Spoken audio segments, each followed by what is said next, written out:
السلام علیکم ناظرین، میں ہوں آپ کی میزبان عائشہ محمود اور غیر جانبدار کے ایک اور اہم پروگرام کے ساتھ آج آپ کی خدمت میں حاضر ہوں۔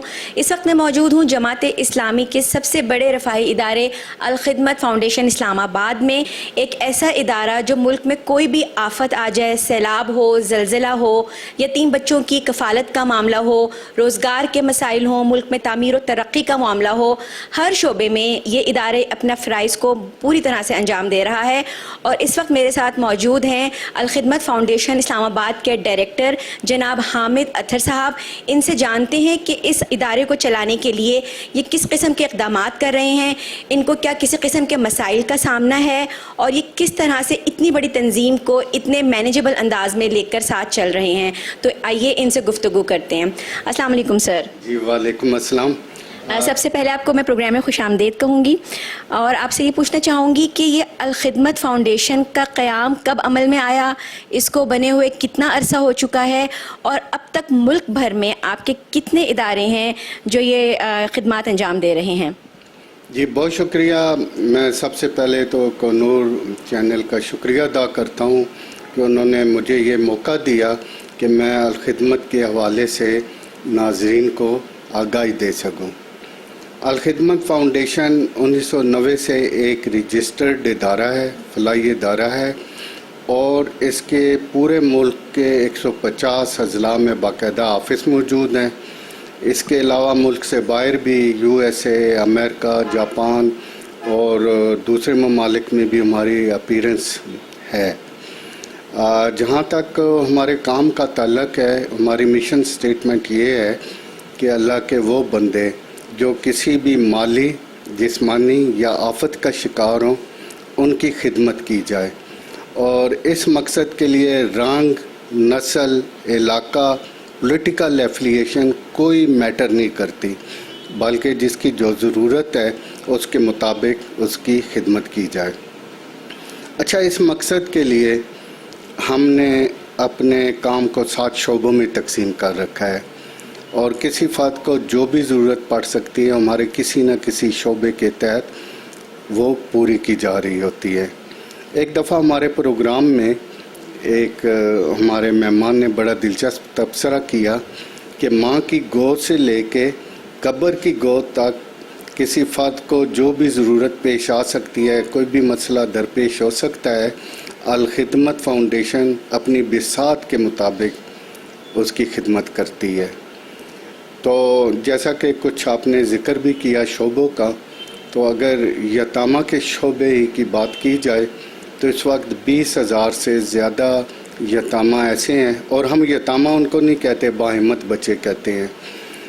ان کی باقاعدہ سپورٹ کر رہے ہیں، ان کی کریکٹر بلڈنگ کر رہے ہیں۔ ہم ان کے لیے اسی طرح فکر مند ہوتے ہیں جس طرح ہم اپنی اولاد کے لیے ہوتے ہیں۔ اچھا، پھر یہ ہے کہ صرف ان بچوں ہی کی نہیں بلکہ اوورآل اس آرفن فیملی کو اپ لفٹ کرنے کی کوشش کرتے ہیں۔ مثلا ہمارا ایک پروگرام ہے مواخات کا مقصد یہ ہے کہ لوگ مانگنے والے ہاتھ نہیں بلکہ کمانے والے ہاتھ بنے۔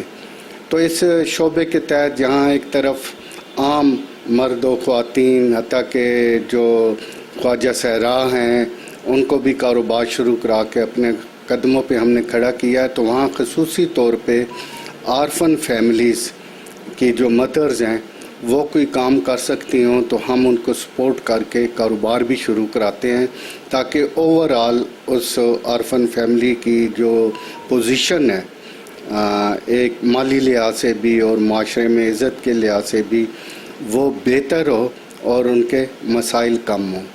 اچھا، یہ بتائیے کہ آپ کی ایک اتنی بڑی ٹیم ہے، والنٹیئرز بھی ہیں، ورکرز بھی ہیں، اتنا بڑا ادارہ ہے، ملک میں کوئی بھی آفت آ جائے، زلزلہ ہو، سیلاب ہو، ہم دیکھتے ہیں کہ الخدمت کے جو رضاکار ہیں وہ فوری طور پر اس مقام پر پہنچ جاتے ہیں اور وہاں پر امدادی کارروائیاں شروع کر دیتے ہیں، جبکہ سرکار بعض دفعہ وہاں پر لیٹ پہنچتی ہے، لیکن آپ کے رضاکار فوری طور پر وہاں پہنچ کر کارروائیوں میں مصروف ہو جاتے ہیں اور لوگوں کی خدمت میں مشغول رہتے ہیں۔ تو آپ مجھے یہ بتائیں کہ اتنے بڑے پیمانے پر ان تمام رضاکاروں کی ٹریننگ کے حوالے سے آپ نے کوئی انسٹیٹیوٹ بنایا ہوا ہے، کیسے تربیت دیتے ہیں ان کو؟ جی آپ نے بہت اچھا سوال کیا۔ دراصل ہمارا جو سیٹ اپ ہے اس کی 3 لیئرز ہیں۔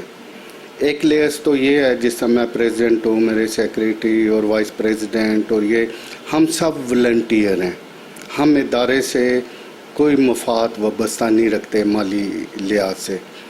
اس کے بعد جو سیکنڈ لیئر ہوتی ہے وہ ہمارے آفس کے سسٹم کو چلانے کے لیے کچھ پروفیشنلز کی ہوتی ہیں جس کو ہم بڑی معمولی سی پیمنٹ کر لے ہوتے ہیں، لیکن فیلڈ میں ہزاروں ہمارے جو والنٹیئرز ہیں وہ بغیر کسی مالی مفاد کے کام کر رہے ہوتے ہیں، جسٹ ہم سب اللہ تعالیٰ کو راضی کرنے کے لیے اپنا وقت، اپنی صلاحیتیں، اپنا مال صرف کر رہے ہوتے ہیں۔ اچھا، پاکستان میں جیسا کہ میں نے عرض کیا کہ 150 اضلاع میں ہمارا باقاعدہ اسی طرح سیٹ اپ ہے جس طرح یہاں آپ دیکھ رہی ہیں، تو ہمارے ساتھ ایک بڑی تعداد ہے والنٹیئرز کی، اس میں عام افراد بھی ہیں، یونیورسٹی کے اسٹوڈنٹس بھی ہیں، اور ایک وسیع سلسلہ ہے۔ مثلاً پچھلے سال جو سیلاب آیا تھا تو 60,000 والنٹیئر ہمارے فیلڈ میں تھے۔ اچھا، جہاں تک ان کی تربیت کا تعلق ہوتا ہے تو ایک بڑی تعداد تربیت یافتہ ہے، اور باقاعدہ ان کے ریفریشر کورس بھی ہوتے رہتے ہیں۔ ابھی چند ہفتے پہلے ہم نے جو شمالی پنجاب ہے اس کے جتنے والنٹیئر ہیں سلیکٹڈ، ان کی باقاعدہ 1122 سے بھی تربیت کروائی ہے۔ اچھا، اسی طرح KPK میں بھی اور دوسرے علاقوں میں بھی باقاعدہ تربیت کا اہتمام کیا جاتا ہے۔ پھر ہمارے والنٹیئر کی ایک اور بڑی خصوصیت ہے کہ وہ جو مروجہ حصول ہوتے ہیں ریسکیو کے یا کوئی بھی آفت ہو اس کو ہینڈلنگ کے، ان سے تو آگاہی رکھتے ہیں، لیکن اگر صورتحال غیر معمولی ہو تو وہ نئے نئے طریقے دریافت کرنے کی بھی صلاحیت رکھتے ہیں۔ مثلا سیلابی کے دنوں میں ایک ویڈیو انٹرنیشنل لیول پہ بھی بڑے وائرل ہوئی تھی کہ کس طرح ہمارے والنٹیئرز نے ایک مسجد کی جو ہوتی ہے ڈیڈ باڈیز کو شفٹ کرنے کے لیے چارپائی اور اس کو رسیوں کے ساتھ اور جھولا بنا کے اور لوگوں کو ریسکیو کیا۔ تو میں اللہ تعالیٰ کا بڑا شکر ادا کرتا ہوں کہ اس حوالے سے ہمیں ہزاروں لوگوں کا، والنٹیئرز کا تعاون حاصل ہوتا رہتا ہے اور اس میں اضافہ بھی ہوتا رہتا ہے۔ پھر ہمارا جو معاملہ ہے پاکستان کی حد تک محدود نہیں ہے، آفت جہاں بھی آئے، جہاں بھی ہم پہنچ سکتے ہوں ہم نے دادرسی کی، خواہ وہ جاپان کی سونامی ہو یا فلسطین کا معاملہ ہو یا شام کا معاملہ ہو یا پھر افغانستان کا معاملہ ہو، اور حال ہی میں جو ترکی کا معاملہ تھا۔ اور میں اللہ تعالیٰ کا شکر ادا کرتے ہوئے ناظرین کو آگاہ کرتا ہوں کہ ترکی کی گورنمنٹ نے ہم سے باقاعدہ فوری طور پہ رابطہ کیا کہ ہم اپنی ریسکیو ٹیمیں بھیجیں، تو ود ان فیو آورس ہماری ٹیمیں جو ہیں اپنے ایکوپمنٹ کے ساتھ ادھر پہنچ گئی اور 15 دن تک ریسکیو ورک کیا۔ اب بھی وہاں جو ڈاکٹرز ہمارے موجود ہیں۔ تو ترکی گورنمنٹ نے جو ترکی حکومت کا سب سے بڑا ایوارڈ، سول ایوارڈ ہوتا ہے، وہ الخدمت کو دیا۔ تو اس حوالے سے میں یہ بھی کہوں گا کہ ہم جو بھی پروفیشنل، خواہ ان کا کسی شعبے سے تعلق رکھتا ہو، بطور والنٹیئر ہمارے ساتھ منسلک ہونا پسند کریں تو ہم ان کو ہمیشہ ویلکم کہتے ہیں۔ اچھا، یہ تو بات ہو گئی قدرتی آفات کے حوالے سے کہ ملک میں یا دنیا میں کہیں بھی آئیں تو آپ کے والنٹیئرز کیسے کام کرتے ہیں۔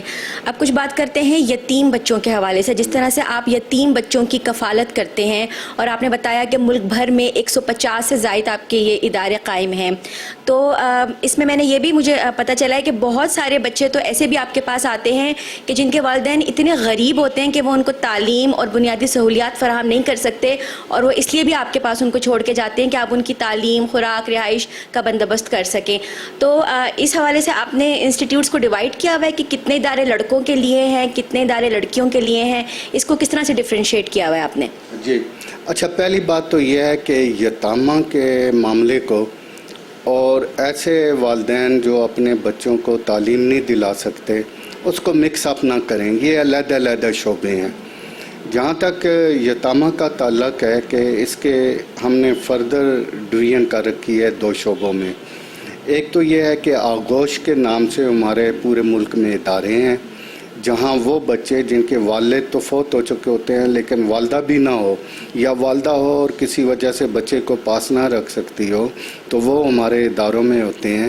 ان کی messing, lodging, education, character building سب کچھ اس کے ہم ذمہ دار ہوتے ہیں. لیکن اس کا جو دوسرا شعبہ ہے اس کو ہم فیملی سپورٹ پروگرام کہتے ہیں. اس میں وہ بچے جنہیں والدہ کا سایہ میسر ہے اور کوئی شیلٹر بھی میسر ہے تو ہمارا یہ ماننا ہے کہ ماں سے بہتر بچے کی کوئی لک آفٹر نہیں کر سکتا. تو وہ اپنے گھروں میں اپنی ماؤں کے پاس رہتے ہیں لیکن ان کی ایجوکیشن، ان کی ہیلتھ، ان کی جو کریکٹر بلڈنگ اور یہ ساری چیزیں ہم اس کا ذمہ لیتے ہیں اور اس کے مطابق ان کو اپلفٹ کرنے کی کوشش کرتے ہیں. اور ساتھ ہی ان کی ماؤں کے جیسے میں نے ذکر کیا کہ اگر کوئی کام کر سکتی ہوں تو ان کو کاروبار کروا کے اوورآل اس فیملی کی جو مالی حالت ہے بہتر کرنے کی کوشش کی جاتی ہے. جہاں تک وہ بچے جن کے والدین غربت کی وجہ سے تعلیم دلانے سے قاصر ہیں تو اس حوالے سے ایک تو پورے ملک میں ہمارے چائلڈ پروٹیکشن سینٹر ہیں، یہاں اسلام آباد میں بھی ہیں اگر آپ وزٹ کرنا چاہیں تو ہمارا مین فوکس ہوتا ہے اسٹریٹ چلڈرن جو کچرا چن رہے ہوتے ہیں، والدین ان کو تعلیم نہیں دلا سکتے یا کسی جگہ چھوٹے کے طور پہ کام کر رہے ہوتے ہیں ورکشاپ میں یا تو ہم ان کو 3 گھنٹے روزانہ اپنے اس ادارے میں بلا کے ان کو باقاعدہ تعلیم دلاتے ہیں. 2 سال تک ان کو پرائمری سطح پہ لے کے آتے ہیں اور پھر ان کو اسکولوں میں داخلے کرواتے ہیں. تو اس حوالے سے ایک پچھلے دنوں ایک بڑی سکسیس سٹوری میرے علم میں آئی کہ ایک لڑکا جو کچرا چنتا تھا ہمارے ان اداروں کے ذریعے اب وہ ایک یونیورسٹی میں آئی ٹی انجینئرنگ کر رہا ہے. اسی طرح کے اور بہت سارے سکسیس سٹوری ہیں. ہمارے جو آرفن بچے ہیں آغوشز میں ان میں بہت سے ڈاکٹرز بھی بنے ہیں، انجینئرز بھی بنے ہیں، ملٹری میں بھی گئے ہیں، اپنا کاروبار بھی کیا ہے. تو ہمارا صرف مقصد یہ نہیں ہوتا کہ بس کچھ امداد کر دی جائے اور بس ہمارا مقصد پورا ہو گیا، نہیں، بلکہ ہم ان بچوں کے لیے جیسا کہ میں نے پہلے عرض کیا کہ اسی طرح فکر مند ہوتے ہیں جس طرح اپنی اولاد کے لیے. اچھا، اس چائلڈ پروٹیکشن سینٹر سے ہٹ کے بھی بہت سے ایسے بچے جو تعلیم اس وجہ سے حاصل نہیں کر سکتے کہ مالی حالات ان کے ٹھیک نہیں ہیں تو ہم اس میں ایک علیحدہ کمیونٹی اور ایجوکیشن کا شعبہ ہے جس کے ذریعے ہم ان کی سپورٹ کر رہے ہوتے ہیں. مثلا اسلام آباد میں بہت سی یونیورسٹیز کے بچے ہیں جن کو باقاعدہ ہم فیسوں کے معاملے میں سپورٹ کرتے ہیں. اس کے علاوہ ہمارا ایک اور شعبہ ہے الفلاح اسکالرشپس کی. اس کے تحت ایسے بچے جو کالج یونیورسٹیز میں ہیں اور اپنی تعلیم کا سلسلہ جاری رکھنے سے قاصر ہیں تو ان کو باقاعدہ وظائف بھی دیے جاتے ہیں.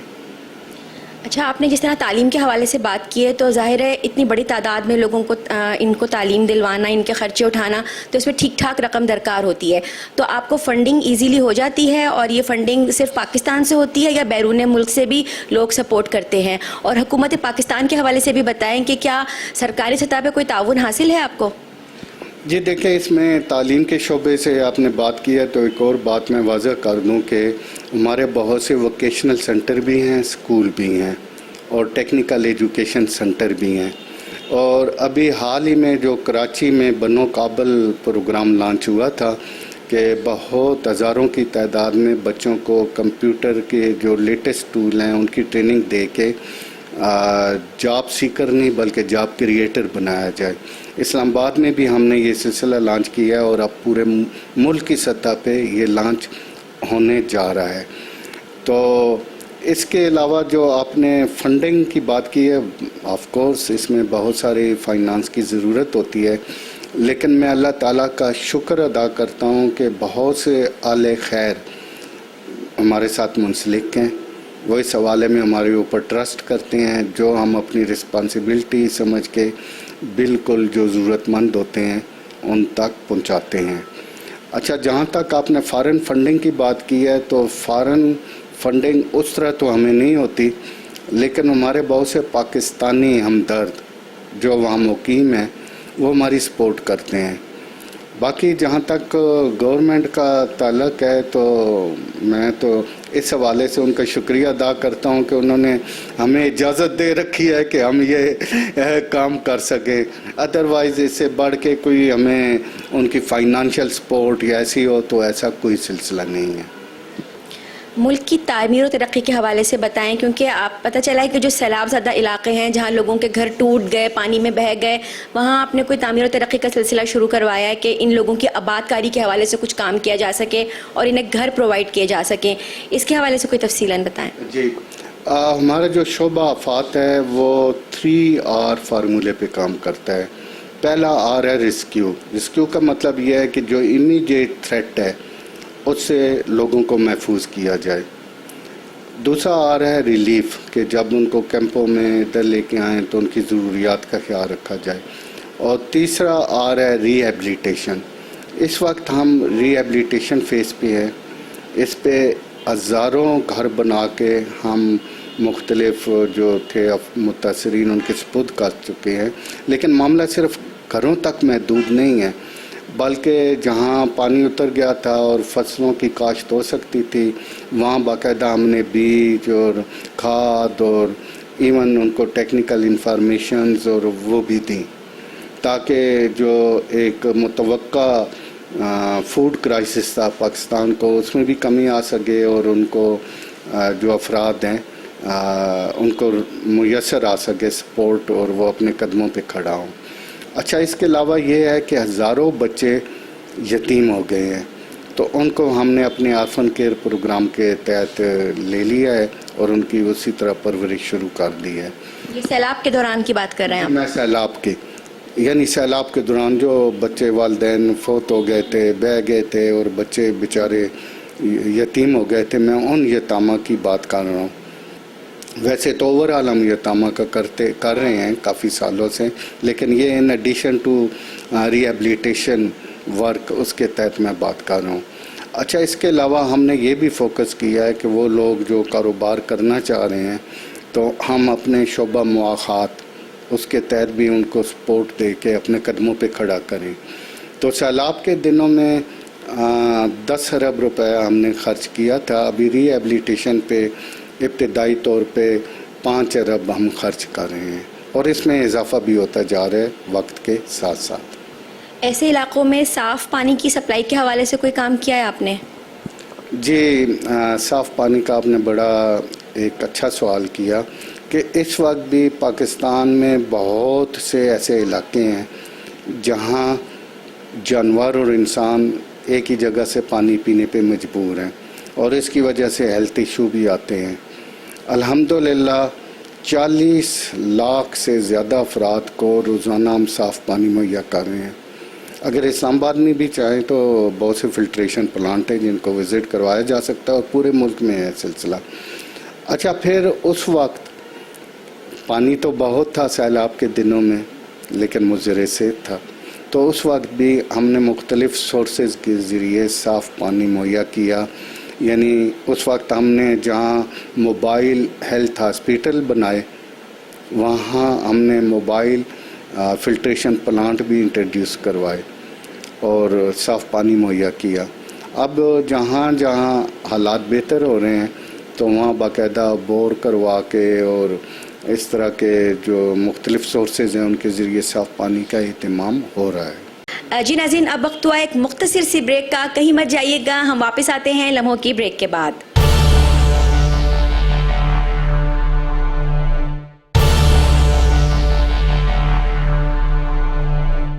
ویلکم بیک ناظرین. پروگرام کا سلسلہ وہیں سے شروع کریں گے جہاں سے منقطع ہوا تھا. آپ نے ایک اسکیم اور شروع کی ہے کہ سواری رکشہ اور لوڈر رکشہ یہ بھی آپ لوگ پرووائڈ کر رہے ہیں بے روزگار افراد کو جو غریب عوام ہیں. اس کے حوالے سے بتائیں کہ لوگ کس طرح سے آپ سے رابطہ کر سکتے ہیں اور یہ کن لوگوں کو دیا جا رہا ہے اور اس کا کیا پروسیس ہے اور کہاں سے یہ اویلیبلٹی ہے اس کی؟ جی، یہ مواخات پروگرام کے تحت آتا ہے اور پورے ملک میں تو کئی ہزار کی فگر ہے. یہاں اسلام آباد میں 550 افراد کو ہم اپنے قدموں پہ کھڑا کر چکے ہیں. اچھا، اس میں مختلف کاروبار ہیں. جہاں تک موٹر سائیکلز کا تعلق ہے، بعض لوگوں کو ہم نے موٹر سائیکل بھی دے کے بائکیا شروع کروایا ہے. اور جہاں تک رکشوں کا تعلق ہے، لوڈر کا، وہ بھی ہم کرتے ہیں اور انشاءاللہ اگلے چند دنوں میں ہی ایک ضرورت مند کو رکشہ ہم دینے والے ہیں، آپ کو انوائٹ بھی کریں گے۔ تو اس سلسلے میں کیا ہوتا ہے کہ ہمارے پاس اپلیکیشن آتی ہیں، کیونکہ اس کے مختلف سورس ہیں، ہم نے اخبارات میں بھی سوشل میڈیا پہ بھی ایڈورٹائز کرتے رہتے ہیں، لوگ ایک دوسرے کو بھی بتاتے ہیں، تو وہ جو اپلیکیشنز آتی ہیں تو اس پہ پھر ہمارا ایک پروسیس ہے، باقاعدہ ہمارا ایک آفیسر جا کے اس علاقے کا جائزہ لیتا ہے کہ یہ جو کاروبار کرنا شروع چاہ رہے ہیں کیا اس کا کیا سکوپ ہے، پھر اگر ضرورت محسوس ہوتی ہے تو اس کو باقاعدہ گائیڈ بھی کیا جاتا ہے۔ اس کے بعد پھر ہمارا شعبہ اس پہ باقاعدہ یہ ورک آؤٹ کر کے ہمارے ڈائریکٹر صاحب اس کا انٹرویو بھی کر کے ایویلیویشن رپورٹ بھیجتے ہیں، تو پھر ہماری جو مالیاتی کمیٹی ہے اس کو اپروو کر کے اس کو فائنانشل سپورٹ دے دیتی ہے۔ اچھا، اسی میں یہ آپ کے جو بلا سود قرضے ہیں یہ بھی اسی میں شامل ہوتے ہیں؟ اس کا کیا پروسیس ہے؟ جی یہ بھی اسی کا پارٹ ہے۔ یتیم بچیوں کی شادیوں کے حوالے سے بتائیں، کیا آپ ان نوکریاں تو آپ دیتے ہیں، تو کیا جو بالکل بے گھر ہوتی ہیں، بے سہارا ہوتی ہیں، ان کی شادیوں کا کوئی اہتمام کرتے ہیں آپ لوگ؟ جی بالکل، باقاعدہ ہمارا اس حوالے سے کمیونٹی سروسز کے تحت ایک پروگرام کا حصہ ہے، اور اس میں ہم انفرادی طور پہ بھی انہیں میرج گفٹ یا باقاعدہ جہیز کی صورت میں سپورٹ کر رہے ہوتے ہیں، لیکن اس کے علاوہ پورے ملک میں بہت سی جگہوں پہ اجتماعی شادیاں بھی ہوتی ہیں، 50 100 جوڑوں کی بھی بیاکوہ شادیاں ہم کروا رہے ہوتے ہیں۔ دراصل یہ شادی جو ہے یہ اسلامی معاشرے کا ایک اہم جز ہے، اور ہم یہ چاہتے ہیں کہ جو اس حوالے سے مشکلات کا شکار ہوں ان کو فیسیلیٹیٹ کیا جائے، تاکہ کوئی بھی معاشرہ ہو اس کا بنیادی یونٹ ایک گھر ہوتا ہے، تو یہ انسٹیٹیوشن جو ہے وہ پرموٹ ہوتا رہے، تو اس حوالے سے ہم باقاعدہ سپورٹ کرتے ہیں۔ اچھا، الخدمت کے ساتھ باقی اور بھی این جی اوز ہیں پاکستان میں جو کام کر رہی ہیں، کبھی ایسا ہوا کہ کولیبریٹ کیا ہو، ساتھ مل کر آپ کے ساتھ چلنے کے لیے کہا ہو اور آپ نے ان کے ساتھ مل کر کوئی اس طرح کے اقدامات کیے ہوں، یا یہ انڈیویجول لیول پہ کام کر رہا ہے؟ دیکھیں، جہاں تک بات ہے کہ جو بھی خیر کا کام کر رہا ہے قابل احترام ہے، فرق یہ ہے کہ عام طور پہ این جی اوز کسی ایک شعبے میں کام کر رہی ہوتی ہیں، لیکن ہمارا جو کام ہے وہ تو بہت سارے شعبوں میں ہے، یعنی وہ زندگی کے جتنی بھی ضروریات ہیں اس حوالے سے ہم نے شعبے بنائی ہوئی ہیں، جیسا ذکر کیا 7 شعبے ہیں، تو اس میں وقتاً فوقتاً دوسری این جی اوز کے ساتھ ہمارا جو ہے تعاون بھی ہو جاتا ہے۔ مثلا آرفنی کے حوالے سے ایک آرفن فورم ہے، جس میں بہت سے وہ ادارے جو آرفن کو سپورٹ کر رہے ہوتے ہیں، تو ہم مل جل کے شیئر آف ایکسپیرینس اور ایک دوسرے کے ساتھ تعاون کر رہے ہوتے ہیں۔ خصوصاً 15 رمضان کو جو عالمی یوم یتامہ کے طور پہ منایا جاتا ہے، تو اس فورم کے تحت پروگرام بھی ہوتے ہیں، تو اسی طرح اور شعبوں میں بھی جو بھی این جی اوز ہمارے ساتھ تعاون کرنا چاہے۔ اچھا، پھر ایک اور معاملہ ہے کہ بہت سی انٹرنیشنل این جی اوز ہیں جن کا یہاں انفراسٹرکچر نہیں ہے، تو اگر وہ یہاں کام کرنا چاہتی ہوں اور جب چاہتی ہیں تو ہم سے تعاون طلب کرتی ہیں اور ہم ان کو فیسیلیٹیٹ کرتے ہیں۔ جو یتیم بچے آپ کے ان مراکز میں پرورش پا رہے ہیں، آپ ان کی تعلیم کے شعبے میں تو آپ ان کو سپورٹ کر رہے ہیں، کیا ان کو غیر نصابی سرگرمیوں میں آپ لوگ مشغول کرتے ہیں تاکہ ان کی ایک ایکٹیویٹی رہے؟ کیونکہ ظاہر ہے یتیم ہیں، بے گھر ہیں، ایک ساتھ سارے بچے ایک جگہ پر ایک انوائرمنٹ میں ہوتے ہیں، تو ایسا بھی ہو سکتا ہے نا کہ بعض اوقات کچھ بچے بہت سینسیٹیو ہوتے ہیں، کچھ محسوس کریں، اپنوں کی کمی محسوس کریں، تو کوئی ایسی سرگرمی آپ کرواتے ہیں کہ جس سے ان کے اندر ایک زندگی کی لہر پیدا ہو اور یہ دوبارہ سے امید کی طرف جائیں اور آپس میں خوش رہ سکیں؟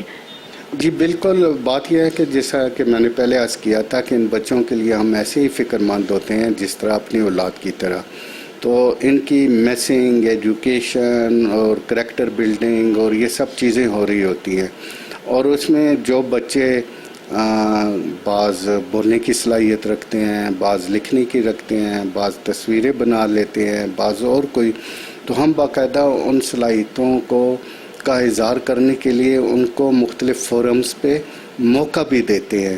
اس سلسلے میں باقاعدہ کمپٹیشنز بھی ہوتے رہتے ہیں اور یہ سارا ان چیزوں کا جو کریکٹر بلڈنگ کے تحت ہے ہم باقاعدہ خیال رکھتے ہیں. پھر ان بچوں کے بعض نفسیاتی مسائل بھی ہوتے ہیں اور شروع میں خصوصاً جب وہ ہمارے اس نیٹ ورک میں آتے ہیں تو ان کی بہت سارے مسائل ہوتے ہیں. تو باقاعدہ ہمارا میڈیکل شعبے میں ایک جو ہوتا ہے پورشن نفسیاتی مسائل کا تو وہ بھی باقاعدہ ہم اہتمام کرتے ہیں. ان بچوں کا سال میں کم از کم 2 دفعہ باقاعدہ ہیلتھ سکریننگ ہوتی ہے جس میں باقی ان کی جسمانی جو چیک اپ ہوتا ہے اس کے ساتھ ساتھ نفسیاتی بھی. اور پھر وقتاً فوقتاً ہمارے جو سائیکالوجسٹ ہیں ان اداروں میں جا کے تو ان بچوں کو ایویلویٹ بھی کرتے رہتے ہیں. کسی کے کوئی مسائل ہوں تو اس کو حل بھی کرتے ہیں. آپ نے موبائل ہسپتالوں کا ذکر کیا کہ سیلاب زدہ علاقوں میں آپ نے اپنے یہ اس طرح کے یونٹس بنائے تھے تاکہ لوگ صحت کی سہولیات سے مستفید ہو سکیں. اوور آل اگر پاکستان میں دیکھا جائے خاص طور پر جو ہمارے دیہی علاقہ جاتے ہیں جہاں پر صحت کی سہولیات نہ ہونے کے برابر ہیں، ایون تعلیم کی سہولیات بھی وہاں موجود نہیں ہیں.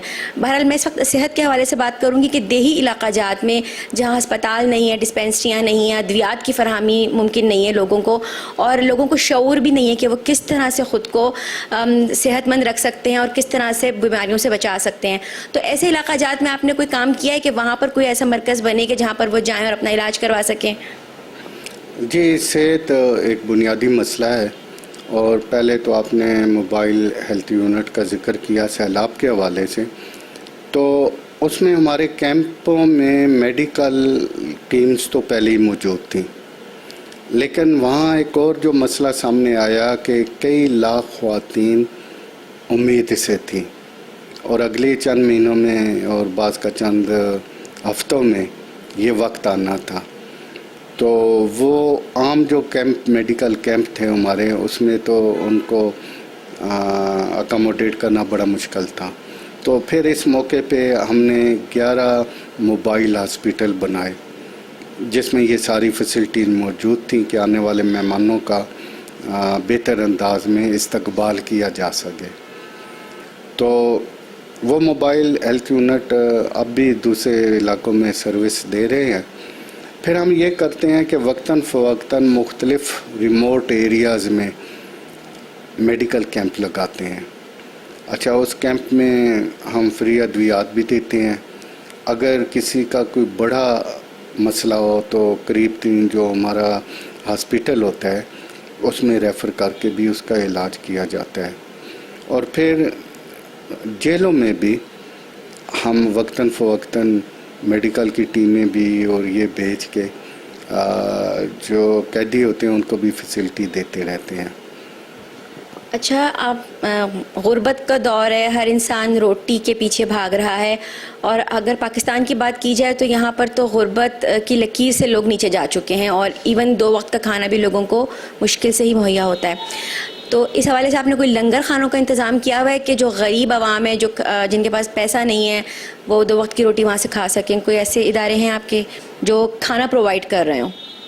دیکھیں، ہم لنگر خانوں کے قائل نہیں ہیں بلکہ کارخانوں کے قائل ہیں کہ لوگوں کو ایک مفت کا بھکاری نہ بنایا جائے بلکہ ان کو قدموں پہ کھڑا کیا جائے. اب جب کوئی آفت آتی ہے، مثلا جیسا کرونا تھا، غیر معمولی ایام تھے، اس وقت تو ہم نے اپنا ڈیٹا بیس کے مطابق ہم ڈیٹا بیس پہ کام کرتے ہیں کیونکہ ہمارے گلی محلوں تک والنٹیئر ہوتے ہیں اور ان کو پتہ ہوتا ہے کون نیڈی ہے. تو ہم بڑی خاموشی سے راشن ان کو پہنچاتے رہے ہیں. اچھا، اس میں یہ تھا کہ اس طرح کے جو حالات ہوتے ہیں پھر رمضان سے پہلے بھی ہم بڑے پیمانے پہ راشن تقسیم کرتے ہیں تاکہ جو ضرورت مند ہے کم از کم رمضان ان کا اچھا گزرے. پھر مختلف جگہ افطاریاں بھی کرواتے تھے اور پھر کرونا کے وقت تو ہم کچھ پکا پکایا کھانا بھی تقسیم کرتے تھے. لیکن عمومی طور پہ جو اس طرح کے لنگر خانے ہیں نا، اس کے بجائے ہمیں یہ پسند ہوتا ہے کہ لوگوں کو سپورٹ کر کے اپنے قدموں پہ کھڑا کیا جائے. اچھا، آپ نے دیکھا ہوگا نا کہ کرونا کے بعد بہت سے لوگ بہت سے مزدور جو مزدوری کرتے تھے اب اس آس میں کہ ان کی کوئی نہ کوئی سپورٹ ہو جائے گی جسٹ سڑکوں پہ بیٹھے ہوتے ہیں. تو ہم لوگوں کو خیرات کا عادی بنانے کے بجائے یہ پسند کرتے ہیں کہ ان کی وقتی ضرورت تو پوری ہو جائے لیکن ان لانگ رن وہ اپنے قدموں پہ کھڑے ہوں. یہ بتائیں کہ آپ کے والنٹیئرز کو مشکلات کا سامنا تو نہیں کرنا پڑتا؟ عوام کی طرف سے کبھی ان کے ساتھ کوئی ایسا رسپانس آیا ہو کہ جس سے ان کو کوئی تکلیف ہوئی ہو؟ کچھ ایسا تو فیس نہیں کرتے آپ کے والنٹیئرز؟ الحمدللہ اس حوالے سے مجھے آج تک کوئی ایسی رپورٹ نہیں ملی، بلکہ ہمارے والنٹیئرز ہر علاقے میں کیونکہ وہ مقامی لوگ ہی ہوتے ہیں تو اس طرح کا کوئی واقعہ نہیں ہوا. بلکہ ابھی سیلابی کے دنوں میں بتاؤں کہ بہت سے لوگ جو اپنے طور پہ ٹرک لے کے گئے، راستے میں بعض لوگوں نے لوٹ بھی لیا اور بعض لوگ تو پھر جانیں بچا کے ہمارے کیمپوں میں آئے.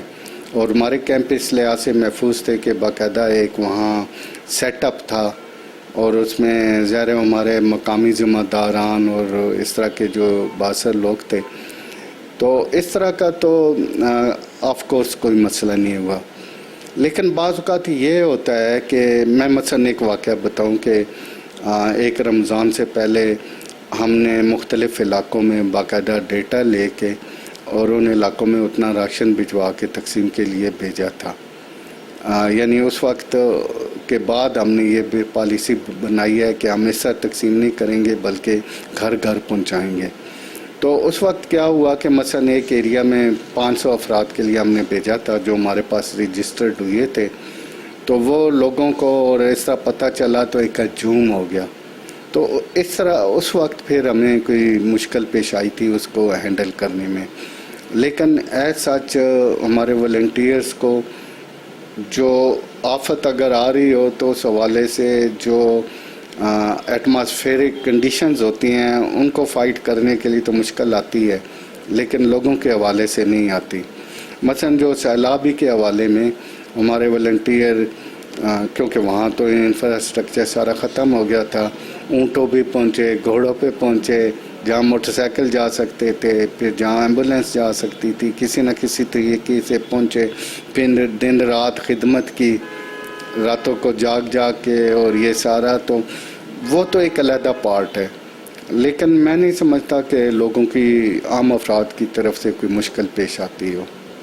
سر یہ بتائیں کہ اس وقت آپ کے کتنے ہاسپٹل ہیں جو ملک بھر میں فعال ہیں اور اپنا کردار صحت کے شعبے میں ادا کر رہے ہیں؟ جی اس وقت 44 ہمارے بڑے بڑے ہاسپٹل ہیں، اسی طرح ڈائیگنوسٹک سینٹر بھی ہیں اور میڈیکل سینٹرز وہ تو سینکڑوں میں ہیں جو پورے ملک میں یہ سہولت مہیا کر رہے ہیں. اور اس میں صحت کے شعبے میں ان ہاسپٹل کے ذریعے ہمارا مقصد کوئی کمائی کرنا نہیں بلکہ خدمت ہے. اس میں ہمارا جو ماٹو ہوتا ہے وہ یہ ہوتا ہے کہ کوالٹی ٹریٹمنٹ افورڈیبل ریٹ، کہ باہر جو ایک اسپیشلسٹ 2,500-3 ہزار لے رہا ہوتا ہے یہاں اس کی فیس صرف 500 یا 600 ہوتی ہے. لیکن اس کے باوجود کوئی فرد ہاسپٹل میں آ جاتا ہے اور مالی مشکل کا شکار ہوتا ہے تو اسے سمپلی ہمارے ایک آفیسر سے ملاقات کرنی ہوتی ہے، وہ اس کا بھی 50% یا بالکل فری کر دیتا ہے. اور پھر اہم بات یہ ہے کہ ہاسپٹل کے ڈاکٹرز اور باقی عملے کو کسی کو پتہ نہیں ہوتا کہ وہ ایک نارمل فیس دے کے آ رہا ہے یا نہیں. اور جہاں تک معیار کا تعلق ہے مثلا فیکو سرجری باہر کہیں 1 لاکھ سے کم نہیں ہوتی، یہاں 15,000 میں ہو جاتی ہے. اور میں کسی بھی اور ہاسپٹل سے مہنگے ہاسپٹل سے افورڈ کر سکتا تھا الحمدللہ، لیکن یہ اپنے سسٹم پہ اعتماد ہے کہ میں نے اپنے ہاسپٹل میں راضی اسلام آباد اس میں یہ فیکو سرجری دونوں آنکھوں کی کرائی ہے. تو اچھا، اس میں ادویات اور ٹیسٹوں کی سہولت بھی موجود ہے، لیبارٹریز وغیرہ بھی ہیں یہاں پر؟ جی میں نے جو ڈائیگنوسٹک سینٹر کا ذکر کیا تھا، ہر ہاسپٹل کے ساتھ بھی ڈائیگنوسٹک سینٹر ہے اور اس سے ہٹ کے بھی بڑے معیار کے ڈائیگنوسٹک سینٹر ہیں. اور اسی طرح ہر ہاسپٹل کے ساتھ فارمیسی بھی ہے اور جس میں یہ ساری چیزیں انتہائی کم ریٹ پہ مہیا کی جاتی ہیں. یہ عید قربان کے موقع پر آپ نے قربانی کا اہتمام کیا ہے جس میں اجتماعی قربانیاں ہوتی ہیں، تو اس حوالے سے بتائیں کہ ان کا گوشت، ان کی کھالیں، گوشت کن لوگوں میں تقسیم کیا گیا ہے، اور پلس جو کھالیں آپ کے پاس آتی ہیں وہ کیسے اس کو ڈونیشن کے طور پہ آپ استعمال کرتے ہیں؟ جی بہت شکریہ. ہمارے کمیونٹی کا جو شعبہ ہے کمیونٹی ویلفیئر کا، اس کا ایک حصہ عید الاضحیٰ کے موقع پہ قربانی کا بھی ہوتا ہے. اچھا، اس حوالے سے دو طرح کے اس کے آپ یوں سمجھ لیں شعبے ہیں. ایک تو یہ ہے قربانی فی سبیل اللہ.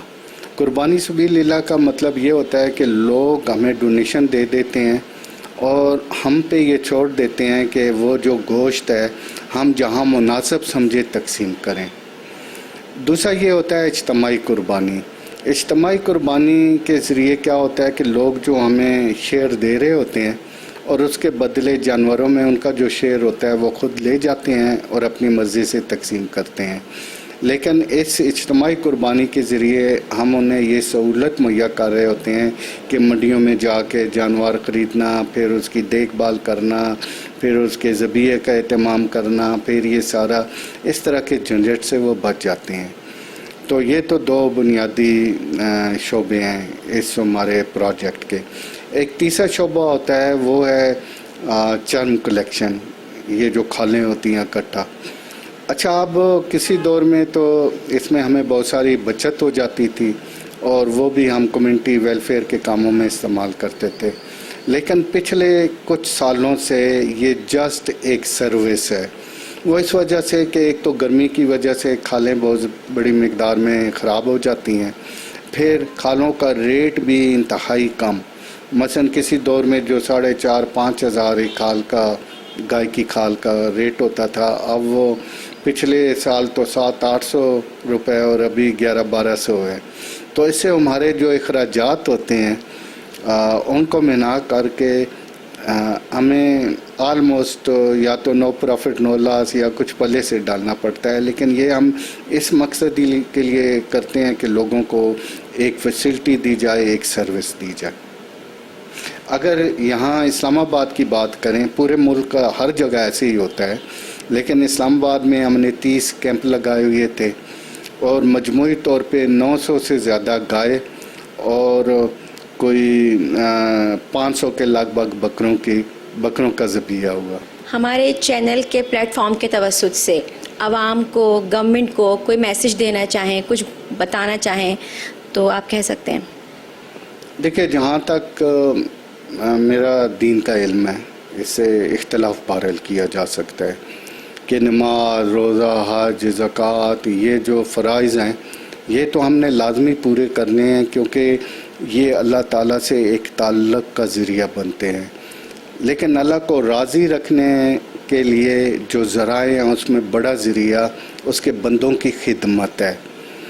تو میرا میسج عام افراد کو یہی ہے کہ خواہ ہم جیسی NGOs کے ذریعے یا انفرادی طور پہ جو بھی ضرورت مند ہو اپنے اڑوس پڑوس میں دیکھیں، اور پھر ہمسایوں کا تو حق بھی ہوتا ہے، تو ان کی خاموشی سے آپ مدد کر سکتے ہیں.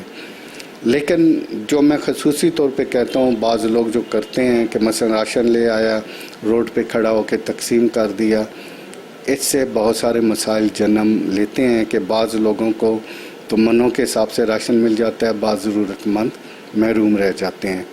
تو اس کے لیے یہ ہے کہ جو NGOs جن کے پاس باقاعدہ ڈیٹا ہوتا ہے ان کے ذریعے بندوں کی خدمت کریں، یا آپ کے اڑوس پڑوس یا محلے میں جن لوگوں کو آپ واقف ہوں کہ ہیلپ کی ضرورت ہے تو خاموشی سے ان کی ہیلپ کر دیں. آپ کا بہت بہت شکریہ، آپ نے اپنا اتنا قیمتی ٹائم ہمیں دیا اور اتنی ہمیں اس طرح کی نالج دی ہے کہ جو ہماری عوام تک بھی پہنچے گی تو یقیناً وہ بھی فائدہ اٹھائیں گے اور یقیناً اس کار خیر میں بڑھ چڑھ کر حصہ لیں گے جو فلاحی کام آپ کر رہے ہیں. تو اس حوالے سے بہت شکریہ کہ آپ نے ہمیں اتنی معلومات سے آگاہ کیا. جی، میں آپ کا شکر گزار بھی ہوں، اور میں خصوصاً میڈیا کو اپنی ٹیم کا حصہ اس طرح سمجھتا ہوں کہ وہ اس طرح ہمارے کام کی اویئرنیس عام لوگوں تک دیتے ہیں، اور اس طرح ایک طرف ایسے ضرورت مند